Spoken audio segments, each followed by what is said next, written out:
Very good morning. आज हमको बात करनी है, एक नया रेगुलेशन है और उस रेगुलेशन का नाम है सेबी ICDR रेगुलेशन 2018, राइट। ये रेगुलेशन बहुत काम का रेगुलेशन है। ये रेगुलेशन बेहद इंपॉर्टेंट रेगुलेशन है एग्ज़ाम पॉइंट ऑफ व्यू से। एग्ज़ाम में मिनिमम 10 to 15 मार्क्स का वेटेज है इस टॉपिक में से, राइट। चलें,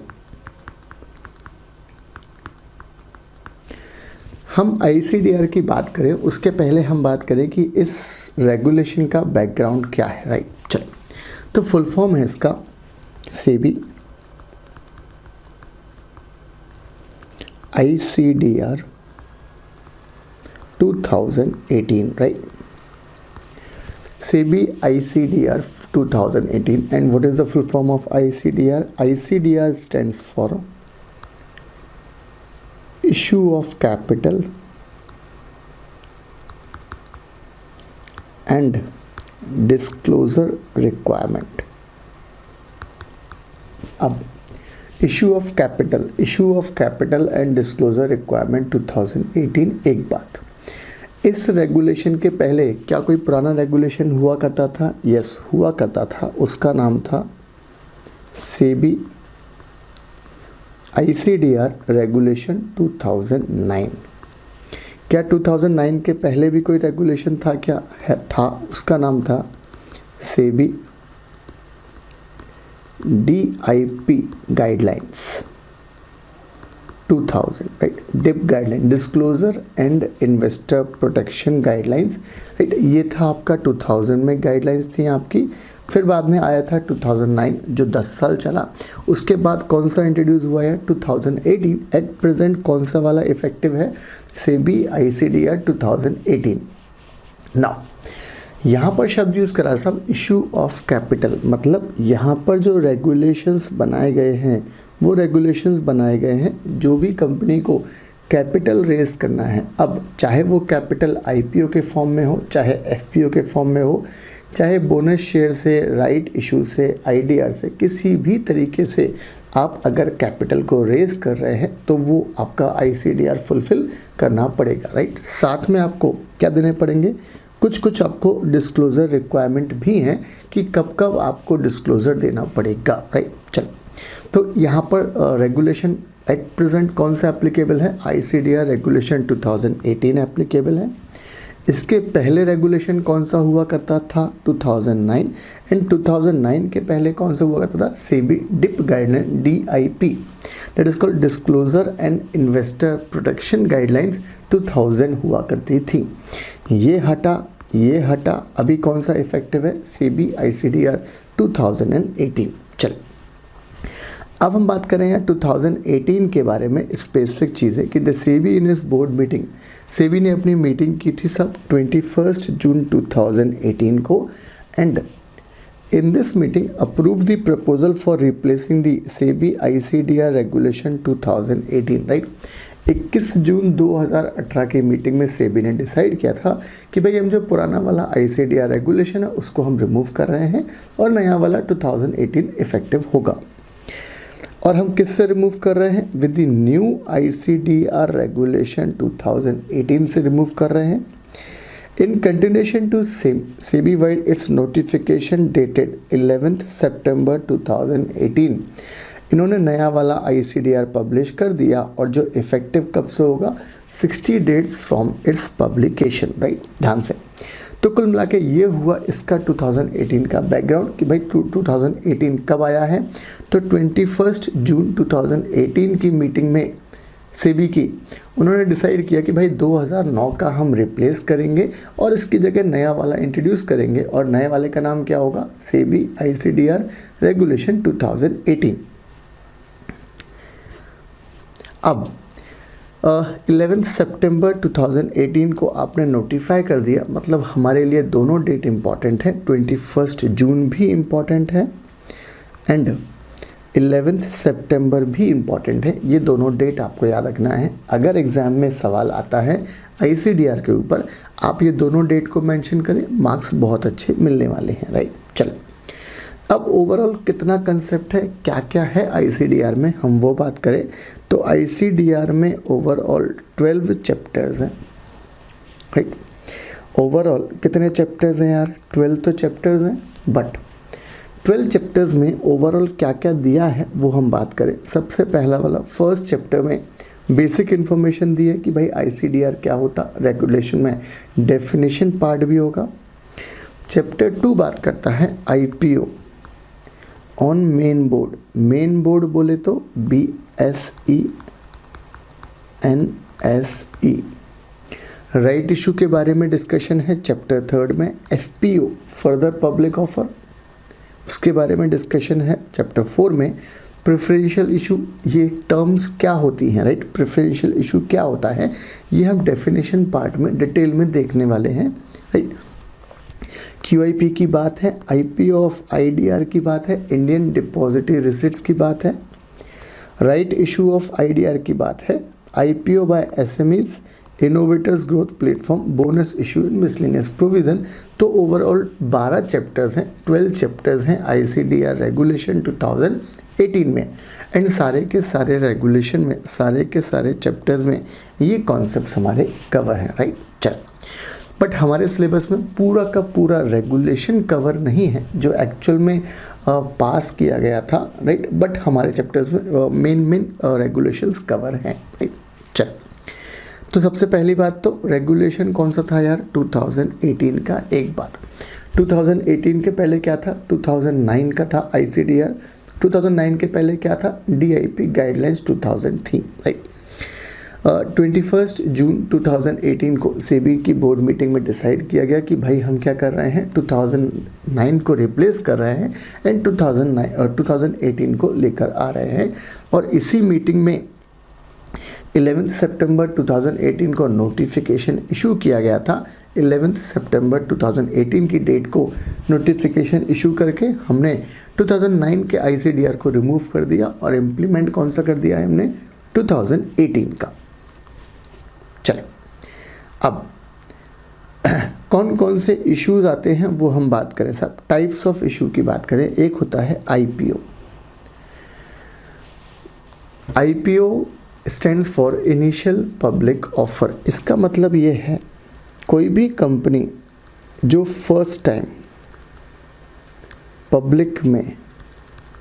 पब्लिक से पैसा लेती है उसको हम क्या बोलते हैं यार? जो भी कंपनी फर्स्ट टाइम पब्लिक से पैसा लेती है उसको हम बोलते हैं कि आप क्या लेकर आए हो? IPO। फर्दर ऑफर मतलब, फर्दर पब्लिक ऑफर मतलब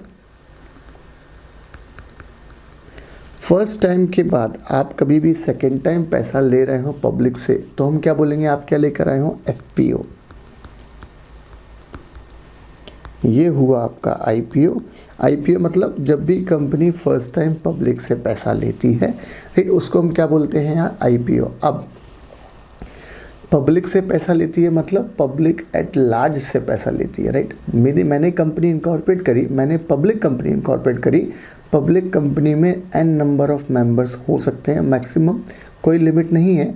हम वो वाली बात नहीं कर रहे हैं, eight the time of incorporation वाली बात नहीं कर रहे हैं, क्योंकि वहाँ पर जो पर्सन आपकी कंपनी में मेंबर बनेगा वो आइडेंटिफाइबल पर्सन्स होंगे, राइट। आपने फॉर एग्जांपल मिनिमम 7 पर्सन से मिलकर हम पब्लिक कंपनी को इनकॉर्पोरेट करते हैं, राइट। आपने 200 पर्सन को मिलाकर कंपनी बनाई, आपके पास उन सारे पर्सन्स के KYC होंगे, वो पर्सन आइडेंटिफाइड होंगे, वो पर्सन्स आपके नोन होंगे जिनको आप at the time of incorporation shares allot करेंगे, राइट। बट हम बात कर रहे हैं IPO में। फिर मेरी कंपनी बिजनेस करती है और कुछ टाइम बाद लगता है कि यार अब और एक्सपेंशन करना चाहिए, तो मेरी कंपनी फिर बाद में क्या लेकर आती है? IPO लेकर आती है, जिसमें हम पब्लिक एट लार्ज से पैसा लेते हैं पूरे ऑल ओवर इंडिया से, राइट। चल, तो मेरी कंपनी फर्स्ट टाइम पब्लिक से पैसा लेती है, उस कंसेप्ट को हम क्या बोलते हैं? IPO। फर्स्ट टाइम के बाद मेरी कंपनी सेकेंड टाइम पैसा और लेगी पब्लिक से शेयर्स इशू करके, उसको हम बोलेंगे FPO। थर्ड टाइम मेरी कंपनी और पैसा लेगी, उसको भी हम क्या बोलेंगे? FPO। मतलब फर्स्ट टाइम के बाद मेरी कंपनी जब भी पैसा लेती है उस टर्म को हम क्या बोलते हैं यार? FPO। इसको हम फर्दर पब्लिक ऑफर भी बोलते हैं या फॉलो ऑन पब्लिक ऑफर भी कहते हैं, राइट। चले, राइट इशू ऑफ सिक्योरिटीज़।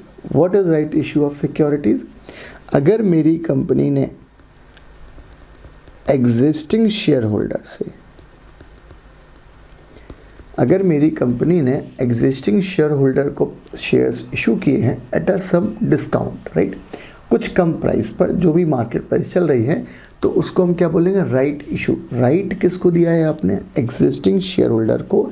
अगर आपने एग्जिस्टिंग शेयर होल्डर को कोई शेयर इशू किए हैं, अब एग्जिस्टिंग शेयर होल्डर को कोई बेनिफिट देना पड़ेगा, तो बेनिफिट क्या देंगे हम? जो भी मेरी स्टॉक मार्केट में शेयर की प्राइस चल रही है उससे हम थोड़ा सा कम में इशू करेंगे, तो ये क्या हुआ आपका? Right issue. Private placement, right, private placement के लिए सेक्शन 42 कंपनीज एक्ट का लगता है, एंड इस सेक्शन में बोला गया है कि भाई private placement selected group of persons को देते हैं।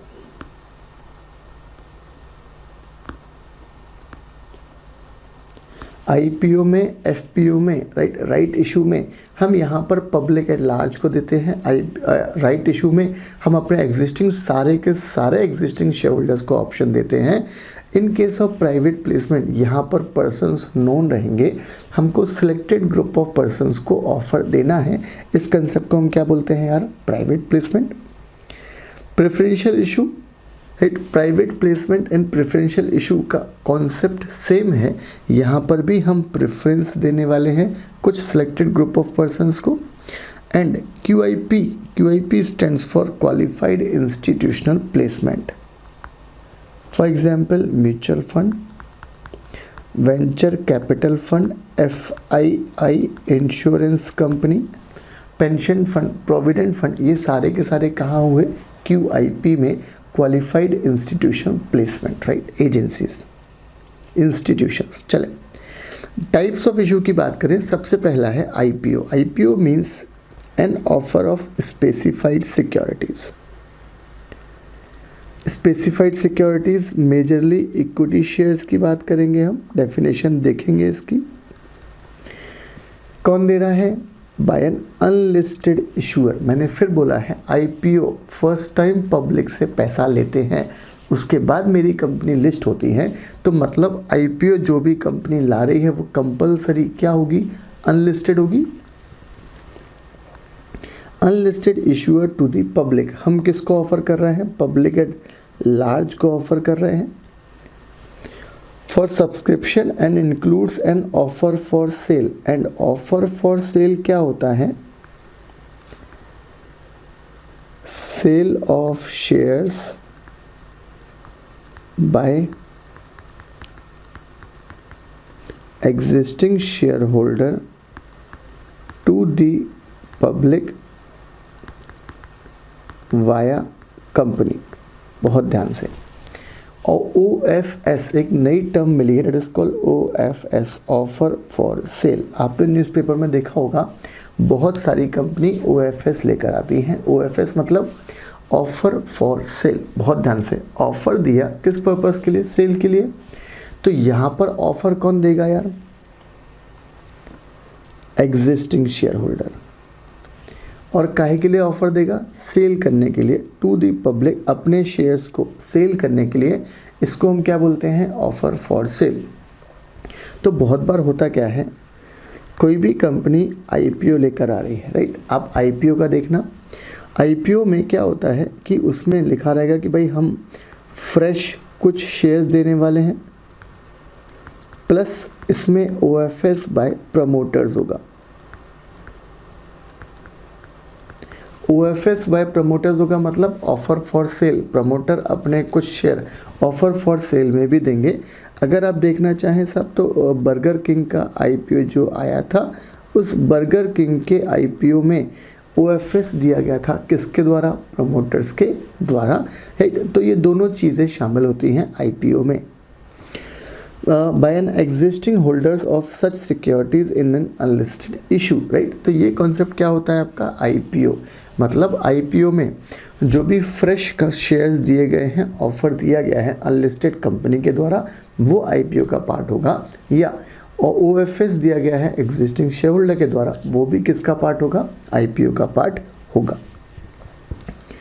Second is QIP. QIP refers to an issue. अब ये इंपॉर्टेंट है, याद रखना QIP जब भी लाएगा तो सिर्फ लिस्टेड एंटिटी लेकर आएगा, राइट.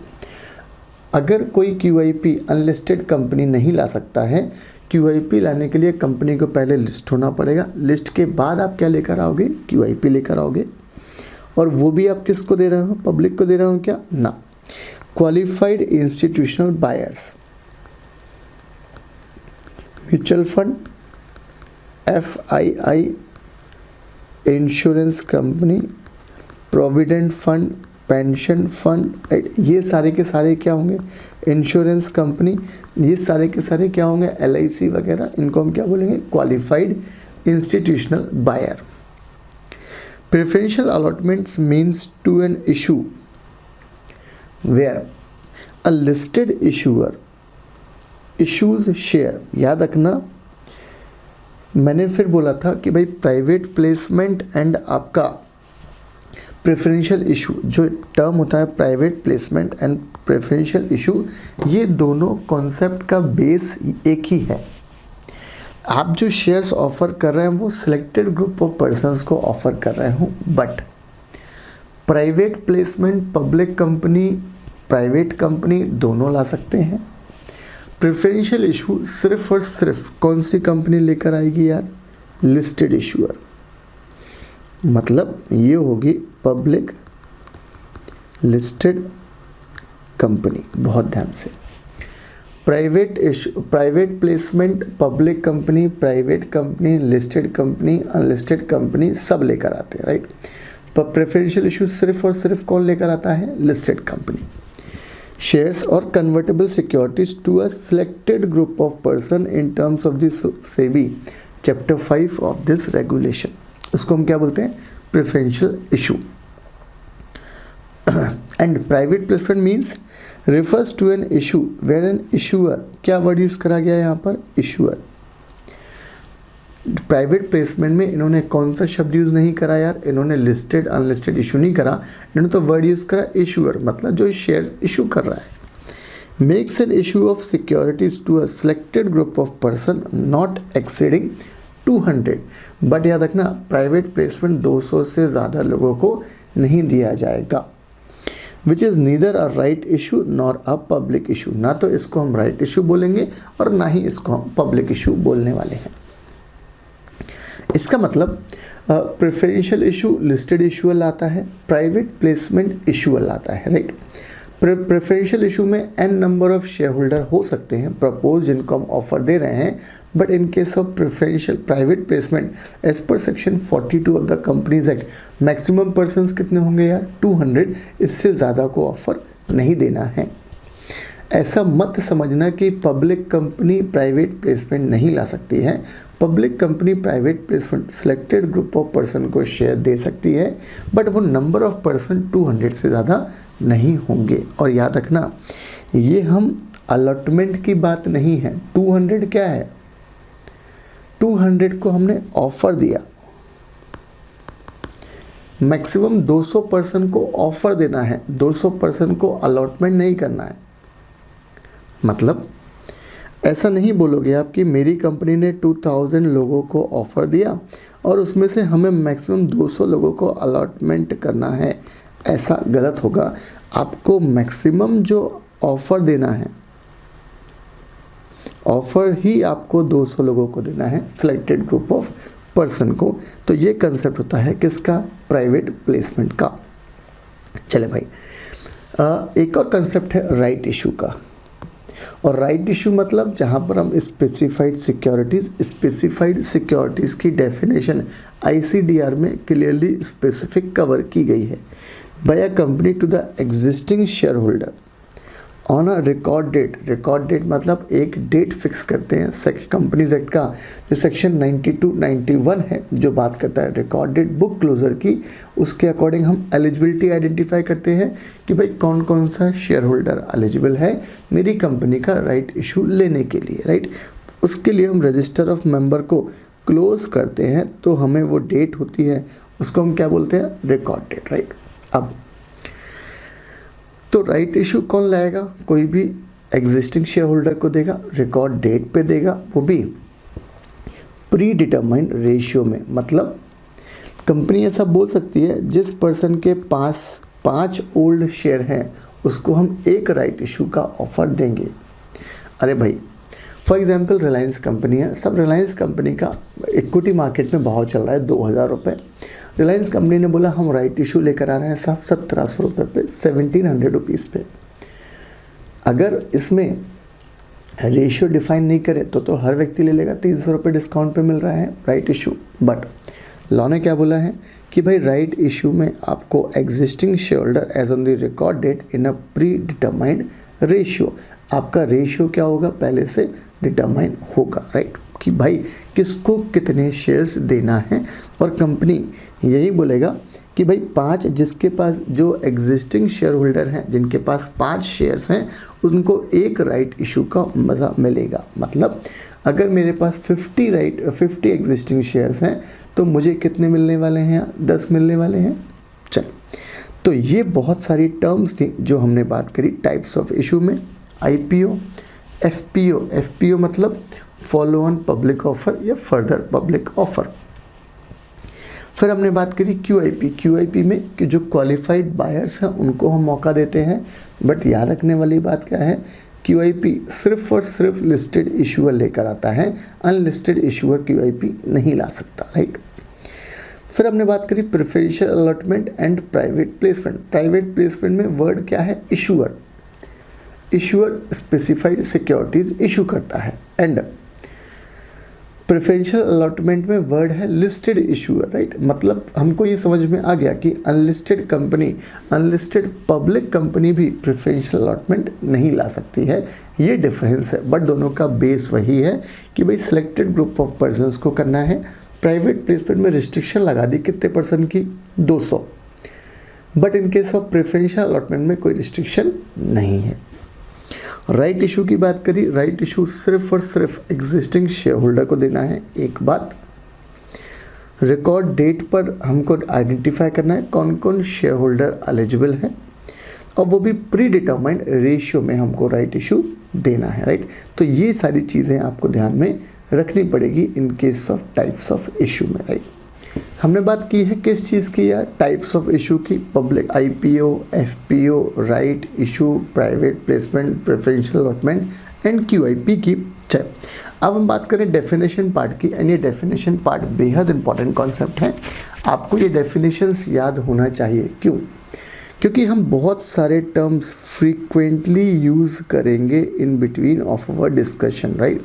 तो आपको फिर से ये डेफिनेशन रिकॉल करने की ज़रूरत नहीं है, आपको डेफिनेशन अभी बहुत ध्यान से समझना है कि भाई डेफिनेशन क्या है, ये पर्टिकुलर टर्म क्या बोलता है, राइट। चलो, तो सबसे पहली डेफिनेशन है हमारे पास एक्ट की।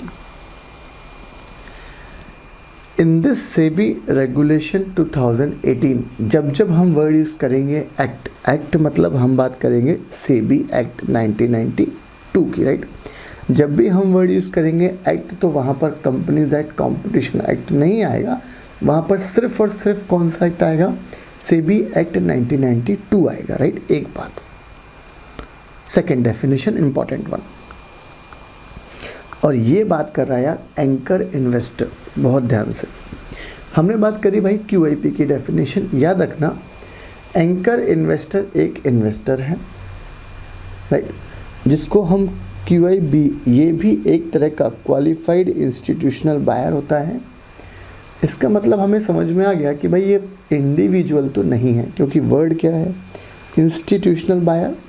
तो एंकर इन्वेस्टर एक QIB है, मतलब जब हम QIB की डेफिनेशन की बात करेंगे तो वहाँ पर एंकर इन्वेस्टर भी होगा, राइट। तो एंकर इन्वेस्टर कौन है, एक QIB है जो कम से कम at the time of IPO कितने रुपए की एप्लीकेशन लगा रहा है, कम से कम 10 करोड़ रुपए के लिए। ध्यान से, 10 करोड़ शेयर्स नहीं है, 10 करोड़ रुपीस की एप्लीकेशन लगा रहा है शेयर्स लेने के लिए। ऐसे पर्सन को हम क्या बोलेंगे कि आप क्या हो, एंकर इन्वेस्टर। और एंकर इन्वेस्टर एक QIB है, right. Who makes an application, जो एप्लीकेशन लगा रहा है for a value of at least ₹10 crore, बहुत ध्यान से, ₹10 करोड़ से in a public issue on a main board. अच्छा, मेन बोर्ड मतलब BSE NSE, Bombay stock exchange, national stock exchange, made through book building process. इसका मतलब ये है भाई, बुक बिल्डिंग क्या होता है, ये डेफिनेशन आने वाली है, हम बात करेंगे, right. In accordance with the regulation, मतलब सीधी बात है, ऐसा कोई इन्वेस्टर, ऐसा कोई QIB जो 10 करोड़ रुपए की एप्लीकेशन लगा रहा है कोई भी IPO में जो मेन बोर्ड पर आया है, मेन बोर्ड मतलब BSE और NSE, और वो भी बुक बिल्डिंग प्रोसेस के through. What is book building process, we will discuss here only. So book building process के थ्रू जो एप्लीकेशन लगा रहा है, ऐसे इन्वेस्टर्स को हम क्या बोलेंगे, एंकर इन्वेस्टर, और makes an application for a value of at least ₹2 crore for an issue made in accordance with chapter 9 of the regulation. ऐसे पर्सन को हम क्या बोलेंगे यार, एंकर इन्वेस्टर, बराबर है, बहुत ध्यान से। ये इंपॉर्टेंट चीज़ है हमारे पास कि भाई एंकर इन्वेस्टर क्या होता है, राइट। चलो, तो एंकर इन्वेस्टर की हमने बात करी, एक बात। दूसरी बात है एस्बा की, थर्ड डेफिनेशन एस्बा। एस्बा मतलब क्या होता है यार, application supported by blocked amount. अब हम बात करें एस्बा की। What is ASBA, application supported by blocked amount, right. सब पहले क्या होता था, पहले कोई भी कंपनी IPO लेकर आई, IPO आपका ओपन होता था 3 to 5 days, right. For example 1 जनवरी को कोई कंपनी IPO लेकर आई है, 3 से 5 दिन खुला रहता था, चले 5 जनवरी तक ओपन रहेगा। एक पर्सन है जिसका नाम हम ले रहे हैं मिस्टर रमेश। रमेश ने क्या करा यार, रमेश तो पुराने ज़माने का हो गया, लेट्स से रेमो, राइट। रेमो ने क्या किया, रेमो ने साहब इस IPO में पैसा लगाया है, फॉर एग्जांपल 15,000 रुपीज़ के शेयर्स लेने के लिए एप्लीकेशन लगाई है। 5 जनवरी को ये पर्सन ने क्या करा, अपना डिमांड ड्राफ्ट बनाकर या चेक बनाकर कंपनी को दे दिया, कंपनी को मिल गया। कंपनी ने 15 जनवरी तक डिसाइड किया कि भाई अलॉटमेंट करना है कि नहीं करना है, और किसी in case of over subscription या in case of under subscription अगर इशू फेल हो जाता है तो रेमो के पैसे रिफंड होगा, राइट, रिफ़ंड होगा। रिफ़ंड का प्रोविज़न था कि भाई 60 डेज़ में आपको रिफ़ंड करना है, नहीं तो आपको इंटरेस्ट देना पड़ेगा, ऐसा प्रोविज़न था कंपनीज एक्ट में इन केस ऑफ जब एस्बा कंसेप्ट नहीं था, राइट। फिर बाद में कौन सा कंसेप्ट आ गया यार, ASBA concept. ASBA concept all together different concept है। ये क्या बोलता है कि भाई कंपनी 1 जनवरी को इशू लेकर आएगा, रेमो को फॉर एग्ज़ाम्पल 15,000 रुपीज़ लगाना है, तो रेमो को क्या रहेगा, सबसे पहले ब्रोकर के पास जाएगा, वहाँ पर एक अकाउंट खुलवाएगा, इसका नाम क्या होगा, एस्बा अकाउंट। हर ब्रोकर ये अकाउंट खोलता है, राइट। आप ब्रोकर के पास जाए, वो बैंक के पास जाए, वो ये अकाउंट खोल देगा। आपका अकाउंट ओपन हो गया तो बैंक क्या करेगा, आपने बोला है कि सर मुझे ये IPO जो आ रहा है बर्गर किंग का, उससे मुझे पैसा लगाना है, तो वो क्या करेगा, आपका 15,000 रुपीज़ ये आपका पैसा ब्लॉक कर देगा। ये पैसा कंपनी के पास नहीं गया, ये पैसा आपका क्या हो गया, ब्लॉक हो गया। फॉर एग्जाम्पल 15 जनवरी को जब अलॉटमेंट होता है और फॉर एग्ज़ाम्पल आपको अलॉटमेंट नहीं हुआ, तो आपका जो ये पैसा है ये अनब्लॉक कर देगा। अरे भाई आपका पैसा अभी कंपनी के पास नहीं गया, राइट। आपका पैसा एक अकाउंट में पड़ा है, बट आप उस पैसे को यूज़ नहीं कर सकते जब तक फाइनल अलॉटमेंट स्टेटस ना आ जाए, राइट। और आपको अगर उसमें शेयर्स नहीं मिले तो वो पैसा जो आपका एसबा अकाउंट में पड़ा है वो वहाँ से अनब्लॉक हो जाता है, और अनब्लॉक होने के बाद आप उस पैसे को यूज़ कर सकते हैं, राइट। चलो, तो ये कंसेप्ट होता है एसबा का। यहाँ पर फालतू की टेंशन नहीं होती कि भाई कंपनी ने वापस नहीं करा, ये नहीं हुआ, वो नहीं हुआ। तो ये कंसेप्ट है एसबा का, राइट। चलो, application supported by blocked amount means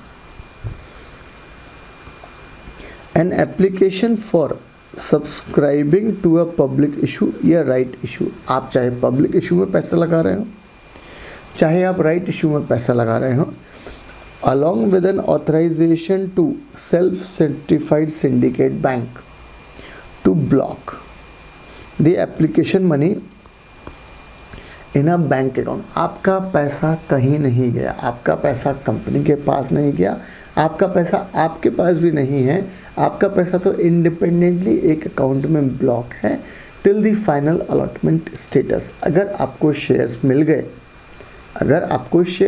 final 15 जनवरी को हमारे एग्जाम्पल में, तो वो पैसा कंपनी को पहुंच जाएगा। अगर आपको शेयर्स नहीं मिले तो वो जो अमाउंट ब्लॉक था वो अनब्लॉक हो जाएगा, एंड अकॉर्डिंगली आप अपना पैसा विड्रॉ कर सकते हैं। ये कॉन्सेप्ट है यार एसबा का। चले, अब हम बात करें सबसे इम्पोर्टेंट कॉन्सेप्ट, नाम क्या है इसका, बुक बिल्डिंग प्रोसेस। पहले हम देखते हैं कि साहब बुक बिल्डिंग प्रोसेस है क्या। चले, बुक बिल्डिंग प्रोसेस। सब बुक बिल्डिंग प्रोसेस, सबसे पहली बात तो ये एक प्रोसेस है जिसमें हम दो चीज़ें आइडेंटिफाई करते हैं। बुक बिल्डिंग एक प्रोसेस है जिसमें हम नंबर ऑफ शेयर्स आइडेंटिफाई करते हैं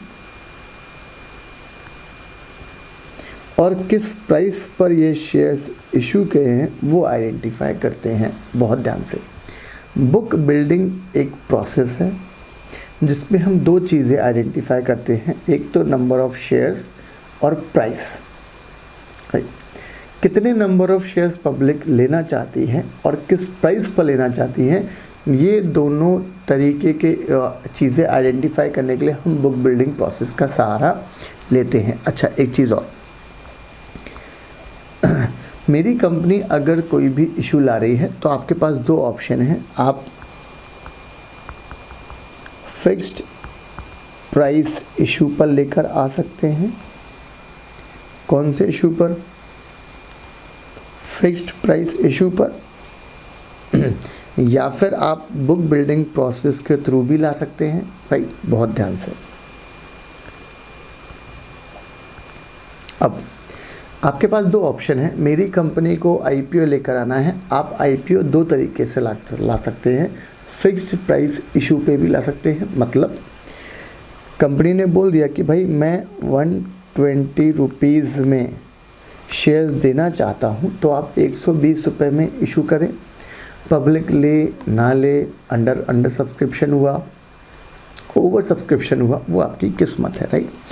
पहले यही होता था फिक्स प्राइस इशू में, बट ट्रेंड चेंज हुआ, नया कॉन्सेप्ट आ गया जिसको हम क्या बोलते हैं यार, बुक बिल्डिंग प्रोसेस। इस वाले में प्रॉब्लम क्या है पुराने वाले में, कि भाई 120 रुपीज़ में कंपनी ने प्राइस फिक्स कर दी। किसी को लग रहा है नहीं यार 110 रुपये में होता तो मैं शेयर्स ले लेता, किसी को लग रहा है नहीं यार 100 रुपये में होता तो मैं ये शेयर्स ले लेता। मतलब डिफरेंट पर्सनस हैं तो डिफरेंट सबकी प्राइस होती है। चले, तो बुक बिल्डिंग प्रोसेस एक प्रोसेस है जिसमें हम पब्लिक से ही पूछते हैं कि आप किस प्राइस पर हमारी कंपनी का शेयर्स लेना चाहते हो, ये बताओ। तो कंसेप्ट क्या होता है, बहुत ध्यान समझें। बुक बिल्डिंग प्रोसेस में कंपनी क्या करेगी, सबसे पहले तो जो बड़े बड़े QIBs हैं, जैसे म्यूचुअल फंड हुआ, FII हुआ, म्यूचुअल फंड हुआ, FII हुआ, इंश्योरेंस कंपनी हुआ, प्रोविडेंट फंड वाले, पेंशन फंड वाले राइट। ये जो आपके इंस्टीट्यूशंस हुए हैं, इनको क्या करती है, इन सारे के सारे इंस्टीट्यूशन को सबसे पहले तो कंपनी क्या करेगी, अपने जो भी हम इशू लाने वाले हैं उसकी एक कॉपी देती है। आप बोल सकते हैं साहब प्रोस्पेक्टस की एक कॉपी देती है, राइट। चलो, draft of a document, RHP बोल दें आप, एक बार का हम शेल्फ प्रोस्पेक्टस बोल दें, आपको जो भी बोलना है बोल दें, बट अभी हम फॉर द टाइमिंग क्या वर्ड यूज़ कर रहे हैं कि भाई एक प्रोस्पेक्टस की कॉपी देना है। ये सब एक्सपर्टीज पर्सन है, सबको फाइनेंशियल मार्केट की नॉलेज है। ये सब ने वो प्रोस्पेक्टस को पढ़ा पूरा 400 पेज का, और इन्होंने बोला कि साहब आपकी कंपनी की जो, अगर आप हमको शेयर्स इशू करते हो, तो म्यूचुअल फंड ने बोला कि साहब इस शेयर्स को हम लेंगे साहब 110 रुपये में, 110 रुपीज़ में। FI ने बोला हम तो इसको 90 रुपये से ज़्यादा नहीं लेंगे। इंश्योरेंस कंपनी ने बोला कि नहीं भाई 85 is the best price as per our study, ठीक है। प्रोविडेंट फंड वाले बोले नहीं यार 115 में हम लेने के लिए तैयार हैं। पेंशन फंड वाले बोलते हैं कि नहीं यार मैक्सिमम साहब 72 रुपीज़ में हम लेंगे, राइट। तो क्या हुआ, ये सब लोगों ने अलग अलग प्राइस कोट किए कि अगर आप हमको शेयर्स इशू करते हो तो हम ये प्राइस पर लेने के लिए तैयार हैं। कंपनी ने सारी की सारी प्राइस का एनालिसिस करा, और फॉर एग्जांपल कंपनी ने बोला कि भाई ठीक है, लगभग 100 रुपीज़ एवरेज आ रहा है, तो ये होगी हमारी बेस प्राइस। ये क्या होगी हमारी बेस प्राइस। इस बेस प्राइस के बेस पर कंपनी क्या करती है, कंपनी डिसाइड करेगी एक लोअर प्राइस और एक higher price. For example company ने बोला कि यार लोअर प्राइस और हायर प्राइस, कंपनी ने बोला 90 रुपीज़ से 110, राइट, या फिर 90 रुपीज़ से 105, ये हमारी प्राइस है। अब बहुत ध्यान से देखना, ये जो लोअर प्राइस है इसको हम बोलते हैं फ्लोर, या हम इसको हम बोलते हैं कैप प्राइस, राइट, और इसको हम बोलते हैं फ्लोर प्राइस। 90 रुपए से लेकर 105 रुपए में कंपनी ने एक ऑप्शन दिया, एक रेंज दी है कि भाई आपको अगर शेयर्स लेना है तो कंपनी एक रेंज देगी। इसको हम बोलते हैं that is called as price band.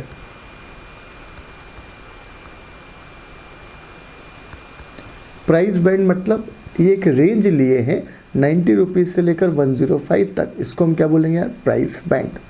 अब एक यहाँ लोअर प्राइस होगी जिसको हम बोलेंगे फ्लोर प्राइस, और एक होगी यहाँ पर maximum price, it is called cap price. Company ने प्रोस्पेक्टस इशू कर दिया। अच्छा, ये जो प्राइस बैंड होता है ये होता है रेड हेरिंग प्रोस्पेक्टस में। So red herring prospectus is a prospectus which does not contain number of shares and the price of a particular securities, but उसमें क्या होता है यार, प्राइस बैंड होता है, राइट। अब ये अपने पब्लिक को इशू करने के लिए दे दिया। अब ध्यान से देखना, फॉर एग्जाम्पल मिस्टर ए ने 50 शेयर्स के लिए अप्लाई किया at the rate of ₹92 rupees. Mister A को लग रहा है कि नहीं यार 50 शेयर्स मैं लूँगा साहब और मैं 92 रुपीज़ में अप्लाई करूँगा, ठीक है। मिस्टर बी ने बोला नहीं यार मैं तो 150 शेयर्स लेने के लिए तैयार हूँ एट द रेट ऑफ ₹100। सी ने बोला कि भाई मैं तो 60 शेयर्स लूँगा, सिर्फ कितने के लिए चाहिए मुझे, 60 shares at the rate of ₹95 rupees. D ने बोला नहीं यार 100 शेयर्स लेने के लिए रेडी हूँ मैं, बट मैं मैक्सिमम प्राइस दूंगा, वो मुझे तो शेयर्स चाहिए तो भाई मैं तो हायर प्राइस पे लूँगा सबसे ज़्यादा, कंपनी बहुत साउंड है, ठीक है। ई ने बोला 80 शेयर्स लेने वाला हूँ मैं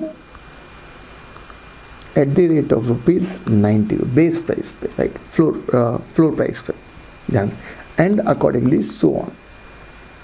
अच्छा, अब होता क्या है, मेरा ऑफ़र 3 से 5 दिन तक खुला रहेगा, सारे के सारे शेयर होल्डर अप्लाई, सारे के सारे इन्वेस्टर्स अप्लाई करेंगे, राइट। अब ध्यान से 3 से 5 दिन के बाद मेरा ऑफ़र हो जाता है क्लोज़। फिर ये सारी की सारी इन्फॉर्मेशन कंपनी के पास पहुंच जाती है। कंपनी क्या करती है, ये सारी की सारी इन्फॉर्मेशन को अब कंपनी को तो अपने, अच्छा, कंपनी ये बोलेगी कि भाई हम ये ऑफ़र जो लेकर आ रहे हैं रेड हेरिंग प्रोस्पेक्टस में, ये 5 करोड़ का इशू लेकर आ रहे हैं। फॉर एग्जांपल 5 करोड़ का इशू साइज़ है हमारा, राइट। इसमें क्या लिखा रहेगा, इशू साइज़। अभी हमको ये नहीं पता कि कितने शेयर्स हैं, किस प्राइस पर है, ये दोनों हम आइडेंटिफाई करेंगे अभी, बट यहाँ पर क्या रहेगा, एक ओवरऑल वो रहेगा इशू साइज़ कि कंपनी कितना पैसा कलेक्ट करने वाली है इस IPO से। अब कंपनी के पास सारी के सारी एप्लीकेशन आ गई। नाउ कंपनी क्या करेगी, अब कंपनी को अपने शेयर्स सेल करना है। अच्छा, यहाँ पर एक कंसेप्ट होता है जिसको हम बोलते हैं मिनिमम सब्सक्रिप्शन।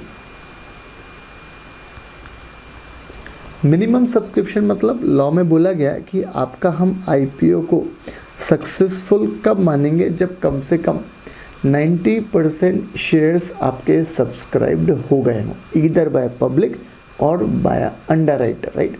चाहे तो पब्लिक ने आपके शेयर्स ले लिए हों या फिर अंडरराइटर ने, बट कितना परसेंट होना चाहिए, 90%, राइट। अब ध्यान से कंपनी को अपने शेयर्स बेचना है। अरे भाई, कोई भी बनिया बुद्धि लगाएगा साहब और वो बोलेगा मुझे शेयर्स बेचना है, तो मैं क्या करूँगा, मैं लोएस्ट प्राइस से चेक करना चालू करूँगा, हाईएस्ट प्राइस से। फॉर एग्जाम्पल ₹105 में हम चेक करें कि भाई 105 रुपये में कितने लोग लेने के लिए तैयार है मेरी कंपनी के शेयर्स। याद रखना, कंपनी को कम से कम 90% शेयर्स तो बेचना ही है, तभी वो इशू सक्सेसफुल होगा, अदरवाइज़ आपको पैसा रिफंड करना पड़ेगा पब्लिक का। तो कंपनी ने चेक करा कि भाई 105 रुपये पे कितने लोग लेने के लिए तैयार हैं, तो ये पता चला, निकल कर आया 5% मात्र। ठीक है, कोई बात नहीं। फिर कंपनी ने और नीचे गया, कंपनी ने देखा 104 रुपये पे कितने परसेंट लेने के लिए तैयार हैं, तो 100% इस पर थे 12%, इसमें 5% वाले भी शामिल हैं। अरे भाई, जो 105 में लेगा वो 104 में भी तो लेगा, ठीक है। फिर कंपनी ने देखा कि भाई 103 रुपये में कितने लोग लेने तैयार हैं, तो पता चला साहब 22% लेने के लिए तैयार हैं। और अकॉर्डिंगली कंपनी चेक करता गया और कंपनी को पता चला कि भाई 96% प्राइस पर 88% लेने के लिए तैयार हैं। 96 रुपीज़ की प्राइस पर 88% लेने के लिए तैयार हैं। क्या ये प्राइस मेरी काम की है क्या? ना। कंपनी ने 1 रुपये और नीचे गिरा दिया और कंपनी को बाद में पता पड़ा कि भाई 95 रुपीज़ पर 92% पब्लिक लेने के लिए तैयार है। बहुत ध्यान से, 92% लेने के लिए तैयार है, मतलब मुझे कौन सी प्राइस पर मिनिमम सब्सक्रिप्शन मिल गया? 95 रुपीज़ पर। सो 95 रुपीज़ मेरे लिए काम का प्राइस हो गया। सो यहाँ पर आपके पास क्या निकल के आ गई यार? बुक बिल्डिंग प्रोसेस में 95 रुपीज़ तो हमारे पास क्या निकल के आ गई? प्राइस। मैंने कहा था बुक बिल्डिंग प्रोसेस एक तरीका है जिसमें हम 2 चीज़ आइडेंटिफाई करते हैं, number of shares and price. तो 95 तो हमारी यहाँ से प्राइस निकल के आ गई है, राइट। अब हमको निकालने नंबर ऑफ शेयर्स, कोई दिक्कत नहीं है। हमारे पास इशू साइज़ कितना था? 5 करोड़ का। अरे भाई, इशू साइज़ हमने लिखा था ना, ये रहा। इशू साइज़ कितना था हमारा? 5 करोड़ का, ₹5 करोड़ डिवाइडेड बाय 95। तो इस पर हमारे क्या निकल आएंगे? Number of shares. फ्रैक्शन को इग्नोर करें, राइट। तो इस तरीके से बुक बिल्डिंग प्रोसेस में काम होता है। हम पब्लिक से पूछते हैं कि भाई आप कितनी प्राइस पर लेने के लिए तैयार हो। अगर हम 105 रुपये में देते तो पब्लिक मात्र कितना % लेने के लिए तैयार थी? 5% पब्लिक। काम का नहीं था हमारा, खर्चा अलग होता हमारा। 104 रुपये में 12% तैयार थे, 103 रुपये में 22% एंड सो ऑन। 96 रुपीज़ में भी 90% नहीं मिल रहा था हमको, सिर्फ 88% लोग ही तैयार थे। तो कंपनी ने 1 रुपये और नीचे गिरा दिया और पता चला 92% लेने के लिए तैयार हैं, राइट। ये सारे क्यूमुलेटिव हैं, 5%, 12%, 15%, 22%। चले, तो ये होता है हमारा पास बुक बिल्डिंग प्रोसेस का तरीका प्राइस आइडेंटिफाई करने का। चले, अब हम डेफिनेशन पढ़ें सब थ्योरी में क्या लिखी है, right. So book building means a process undertaking. Book building में एक प्रोसेस है to elicit demand and to assess the price for determination of the quantum and value or coupon of specified security। मतलब हम number of shares और price निकालने के लिए बात कर रहे हैं, चाहे वो कंपनी के शेयर्स हो, चाहे वो आईडीआर हो, कोई भी तरीका हो। मतलब सीधी बात है सब, जब हम दो चीज़ें आइडेंटिफाई करने के लिए कोई मेथड यूज़ करते हैं, that method is known as a book building process. और इस बुक बिल्डिंग प्रोसेस में हम जो प्रोस्पेक्टस इशू करते हैं that is called red herring prospectus, right, that is called RHP। चल, मेरे ख्याल से कंसेप्ट क्लियर होगा साहब किसका? बुक बिल्डिंग प्रोसेस का। Now next definition is composite issue. नाम से ही लग रहा है यार, कंपोजिट मतलब it is a combination of more than one thing. So composite issue means an issue of specified security। Specified securities की definition मतलब equity shares plus convertible securities। equity shares plus convertible securities। अच्छा, composite issue कौन लेकर आता है? Listed issuer. मतलब unlisted company लेकर नहीं आएगी, लिस्टेड इशूअर ही लेकर आता है। On a cum public cum right basis. मतलब यहाँ पर हम public issue plus right issue दोनों लेकर आ रहे हैं।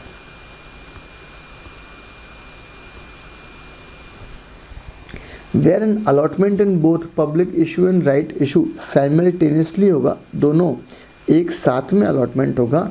इस कंसेप्ट को हम क्या बोलते हैं यार? इस कंसेप्ट को हम बोलते हैं कंपोजिट इशू, राइट। सो कंपोजिट इशू में हम स्पेसिफाइड सिक्योरिटीज़ लाते हैं एंड स्पेसिफाइड सिक्योरिटीज़ मतलब इक्विटी शेयर्स, कन्वर्टेबल सिक्योरिटीज़, और जिसमें हम दोनों चीज़ें साथ में इशू करते हैं, public issue and right issue, वो भी साइमल्टेनियसली इशू लाते हैं, राइट। ये क्या हुआ हमारा? Composite issue, right. बहुत इंपॉर्टेंट डेफिनेशन है, अभी ध्यान से। पहला वाला डेफिनेशन क्या पढ़ी हमने? एक्ट मतलब SEBI act. Second definition anchor investor, जो कम से कम 10 करोड़ के शेयर्स के लिए अप्लाई करे उसको हम क्या बोलेंगे? Anchor investor. एस्बा एक कंसेप्ट है जिसमें हम क्या करने वाले हैं, जिसमें हम एप्लीकेशन अमाउंट को ब्लॉक हो जाएगा। जब कंपनी ने शेयर्स अलॉट कर देगा तो उतना पैसा कंपनी के पास पहुंच जाएगा जितना शेयर्स अलॉट किए हैं, और अगर कंपनी ने शेयर अलॉट नहीं करे तो वो पैसा मेरा अनब्लॉक हो जाएगा, जिसको मैं विड्रॉ कर सकता हूं। बुक बिल्डिंग एक प्रोसेस है जिसमें से हम आइडेंटिफाई करते हैं price and number of shares, right.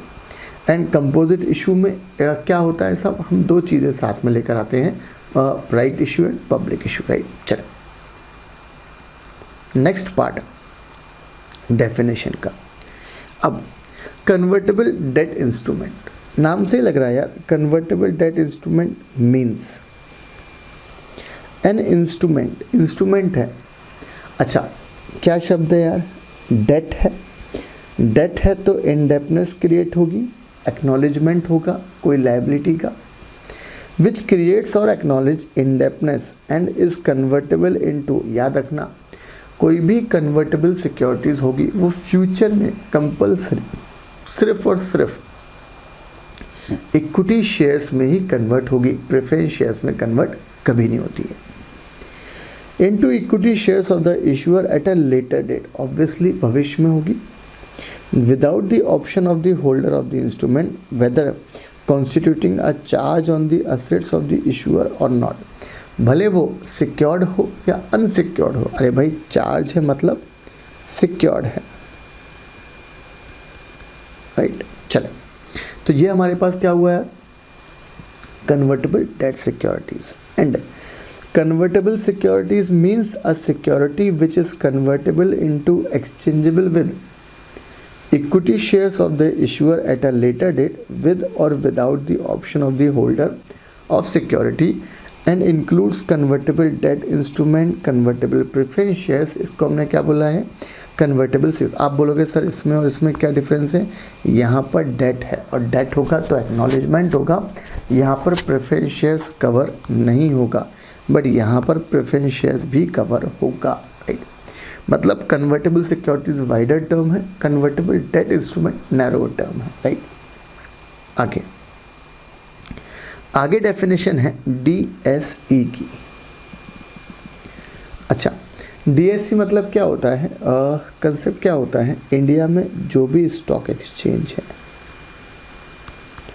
दो तो नेशनल वाइज स्टॉक एक्सचेंज है, एक है बॉम्बे स्टॉक एक्सचेंज और एक है national stock exchange BSE and NSE। अच्छा, इनको हम मेन बोर्ड भी बोलते हैं, इनको हम मेन बोर्ड बोलते हैं या नेशन वाइड स्टॉक एक्सचेंज भी बोलते हैं, राइट, क्योंकि ये बहुत से बड़े स्टॉक एक्सचेंज। ये तो हो गए नेशनल लेवल पर, एक हो गया BSE और एक हो गया NSE, प्लस बहुत सारे रीजनल स्टॉक एक्सचेंज भी होते हैं। हर स्टेट में एक स्टॉक एक्सचेंज होता है, कुछ कुछ स्टेट्स में स्टॉक एक्सचेंज बंद है, राइट, बट ओवरऑल स्टेट्स में स्टॉक एक्सचेंज होता है। अहमदाबाद में स्टॉक एक्सचेंज है, UP का स्टॉक एक्सचेंज है, राइट, MP स्टॉक एक्सचेंज बंद हो गया था। तो ये बहुत सारे स्टॉक एक्सचेंज होते हैं, राजस्थान में है, राइट। तो फिर ये होते हैं, अच्छा ये तो होते हैं हमारे RSE। ये सारे के सारे स्टॉक एक्सचेंज को हम क्या बोलते हैं, रिकॉग्नाइज स्टॉक एक्सचेंज। बहुत ध्यान से,